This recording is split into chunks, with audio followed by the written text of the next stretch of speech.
Assalamualaikum warahmatullahi wabarakatuh. Perkenalkan, nama saya Selvi Sonia. Saya dari Prodi S1 Kebidanan.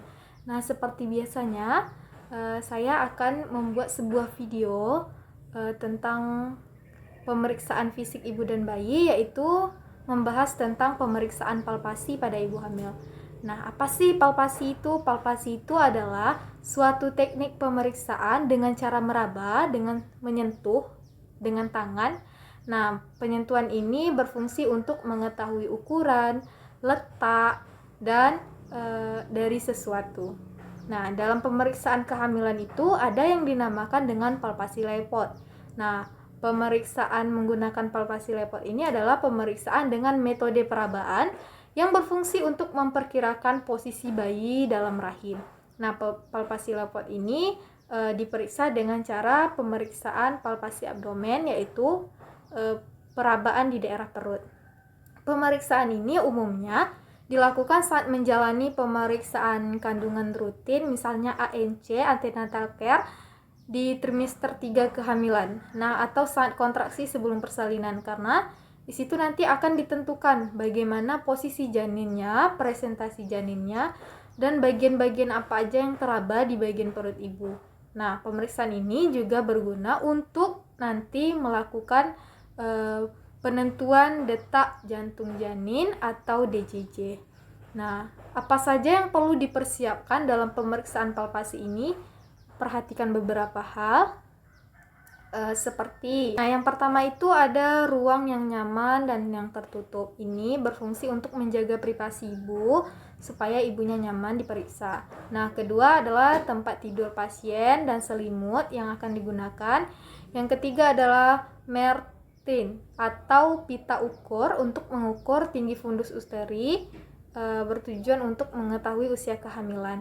Yang selanjutnya air mengalir, sabun, handuk itu untuk keperluan pencuci tangan bidan karena supaya steril juga saat mencuci tangan.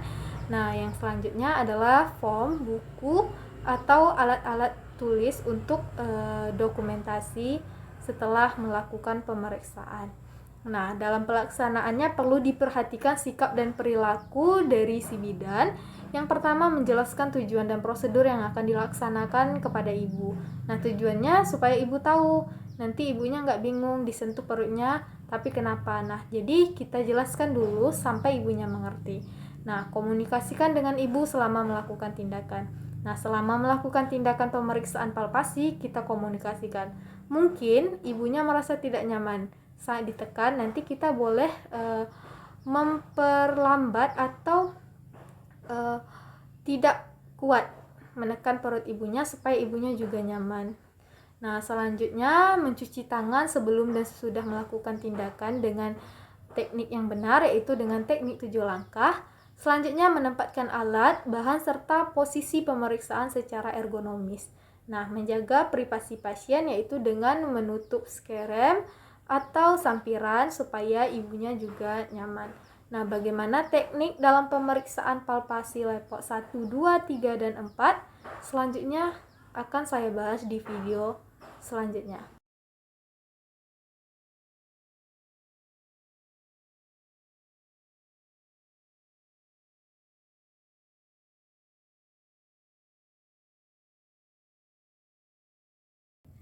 Baik, yang pertama pemeriksaan palpasi lepot 1.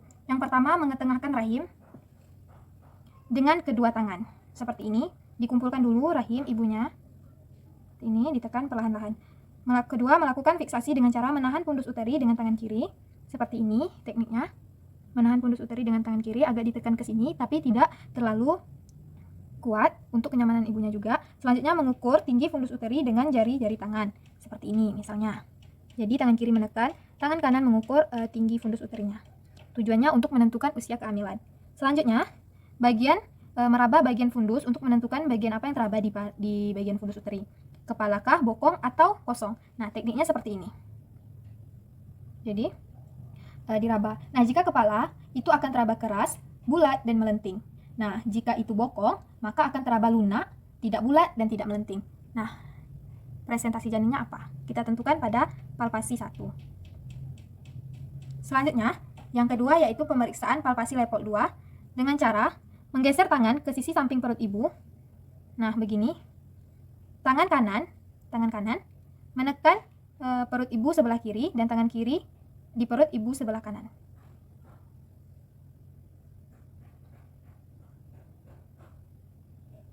Nah, seperti ini.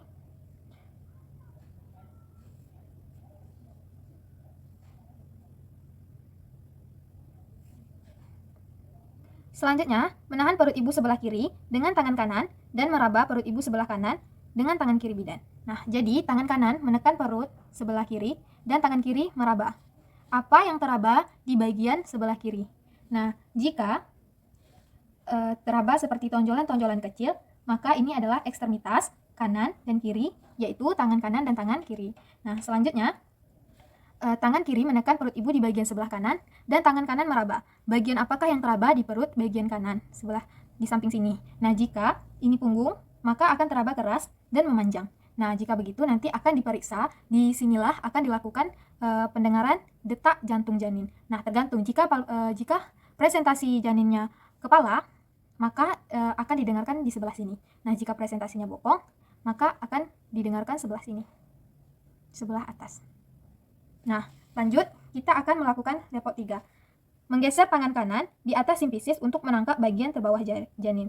Nah, jadi tangan kanan digeser di atas simpisis di daerah ini dan menangkap bagian terbawah janin. Menahan fundus uteri dengan tangan kiri. Jadi tangan kiri menahan fundus uteri seperti ini. Nah, bagian meraba tangannya harus seperti ini. Meraba bagian bawah janin untuk menentukan bentuk kekerasannya. Menggoyangkan dengan lembut bagian terbawah janin dengan tangan kanan. Nah, bila melenting berarti kepala. Melenting, bulat, dan keras berarti di sini kepala. Nah, otomatis di bagian fundus uteri tadi adalah bokong. Nah, jika di bawah ini, di bagian bawah adalah bokong, maka akan terasa lunak, tidak bulat, dan tidak melenting. Nah, otomatis bagian kepala ini, bagian di bagian fundus uteri ini adalah bagian kepala. Berarti kemungkinan ibu ini akan melahirkan sungsang. Nah, selanjutnya kita akan melakukan palpasi lepot 4. Nah, dari pertama pasien tadi posisinya adalah ditekuk 30-45 derajat. Nah, sekarang diluruskan kaki ibunya, diluruskan seperti posisi berbaring biasa. Nah, selanjutnya posisi bidan berdiri menghadap kaki ibu. Jadi, jika ini kepala, maka bidan berada di bagian kaki ibu di sebelah sini, sebelah depan sini. Nah, selanjutnya kedua tangan bidan diletakkan di sisi bagian bawah rahim dan menangkap presentasi janin. Nah, jadi seperti ini. Selanjutnya, bidan akan meraba dan mengidentifikasi. Nah, memastikan presentasi janinnya masuk panggul. Nah, kedua tangan bertemu atau konvergen berarti presentasi belum masuk panggul. Nah, jika kedua tangan bertemu berarti presentasi belum masuk panggul. Nah, jika kedua tangan tidak bertemu atau divergen berarti presentasi sudah masuk panggul. Oke, baik. Terima kasih telah menyaksikan video saya. Mohon maaf jika terdapat kekurangan atau sesuatu yang salah dilakukan dalam tampilan video tadi. Dimaklumi karena saya juga masih proses belajar. Nah, semoga pandemi ini cepat berakhir dan kami sebagai mahasiswa kesehatan khususnya kebidanan bisa mempraktekkan dengan benar dan dibimbing oleh dosen juga. Terima kasih sudah menyupport saya. Wassalamualaikum warahmatullahi wabarakatuh.